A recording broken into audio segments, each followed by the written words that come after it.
యేసు ప్రభువుకు దగ్గరవ్వడానికి మరియమ్మ వాకిటిలో ప్రతిరోజు ఒక చిన్న సందేశం.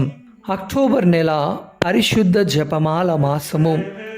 ఈ 31 రోజుల ప్రయాణములో మరియమ్మతో నడవమని నేను మిమ్ము ఆహ్వానిస్తూ ఉన్నాను. ఈ అక్టోబర్ మాసములో ప్రతిరోజు కేవలం 2 నిమిషాలు మనం మరియమ్మతో గడుపుదాం. ఆ తల్లితో పాటు నేర్చుకుందాం, ప్రార్థిద్దాం మరియు యేసు పట్ల మన ప్రేమను పెంపొందించుకుందాం. పరిశుద్ధ జపమాల కేవలం ప్రార్థన మాత్రమే కాదు, అది సువార్తలో ఒక ఆత్మీయ యాత్ర. అందులో మనకు మార్గదర్శి మరియమ్మ.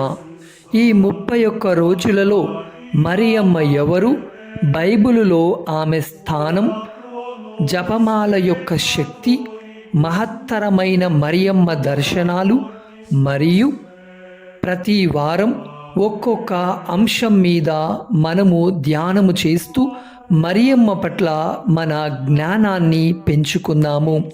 మొదటి వారములో పరిశుద్ధ గ్రంథములో మరియమ్మ రక్షణ చరిత్రలో ఆమె పాత్ర గురించి తెలుసుకుందాం. రెండవ వారములో పరిశుద్ధ జపమాల, దాని చరిత్ర, అద్భుతాలు మరియు రహస్యాలలో లోతైన అర్థాన్ని తెలుసుకుందాం. మూడవ వారములో మరియమ్మ దర్శనాలు మరియు ఆమె బిరుదుల గురించి తెలుసుకుందాం. 4వ వారములో మరియమ్మతో జీవించడం, మన కుటుంబాలలో, యవ్వనములో, బాధలలో, పరిచర్యలో మనము పరిశుద్ధ దివ్య ప్రసాదము పట్ల భక్తిలో ఎలా జీవించాలో మరియమ్మ నుండి నేర్చుకుందాం. ఈ అక్టోబర్ నెలలో ప్రతిరోజు నాతో కలిసి ఉండండి, ప్రార్థిద్దాం, నేర్చుకుందాం, మరియమ్మతో కలిసి యేసు ప్రభు చెంతకు ప్రయాణిద్దాం. ఈ వీడియోను మీ స్నేహితులతో పంచుకోండి.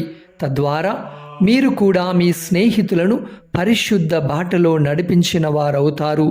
మరి ఇప్పుడు ఒక మంగళవార్త జపముతో మన యాత్రను ప్రారంభిద్దాం. దేవవర ప్రసాదము చేత నిండిన మరియమ్మ వందనము. ప్రభువు మీతో ఉన్నారు. స్త్రీలలో ఆశీర్వదింపబడిన వారు మీరే. మీ గర్భ ఫలముకు జేసు ఆశీర్వదింపబడిన వారు అగునే. పరిశుద్ధ మరియమ్మ, సర్వేశ్వరుని యొక్క మాత, పాపాత్ములమైండడు మా కొరకు ఇప్పుడును మా మరణ సమయమందును ప్రార్థించండి. ఆమెన్.